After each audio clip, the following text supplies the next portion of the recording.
So for those who have been waiting for an update about Ella Janneh, if you need a kind of quick refresher or hadn't heard about the case, Ella, young black woman who went to a therapist because she went to see a therapist, Michael Lusada, because she was experiencing panic attacks during consensual sex, and because of, trigger warning, essay, the child abuse that she experienced, the sexual abuse she experienced as a child, and she wanted to heal this, and she had initially gone to see Michael Lusada, the therapist, for talking therapy, and then a few years later he was like, oh, well, there's something else that might be able to help, you know, in terms of bodywork sessions, and he basically then proceeded to penetrate her with his penis, saying that his penis was like a laser beam that could cure trauma. But obviously that was great because there were so many factors to it that she just wasn't prepared for. That's what happened when she got there. It wasn't like, oh, they talked about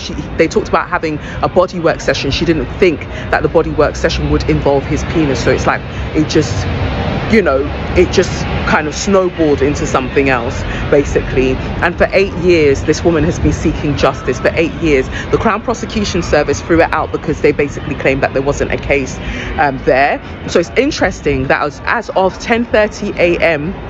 yesterday, I got an email from Ella's solicitors saying that she won the case. She won the case. And I'm so glad that myself and other black women, other people, not just black women, but people really rallied around once we knew about what was going on, and once it could be amplified.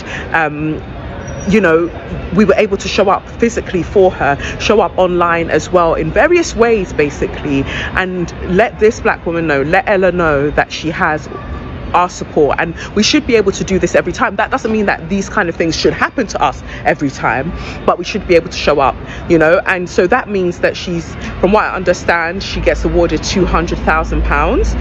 So I just want to know how the Crown Prosecution Service, the CPS, didn't think that there was a case here, because there's something about black people not being seen as fully human within the criminal justice system, in terms of it's definitely seen when it's time for criminalizing us, but not when we are the victims of crime.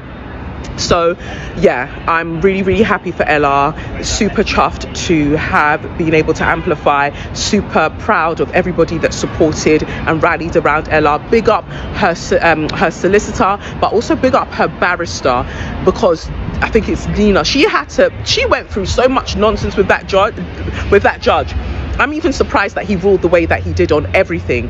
There wasn't one thing that he disagreed with. He ruled that Ella won on everything, but that's not the energy he was giving. And I wonder if our collective presence also impacted that.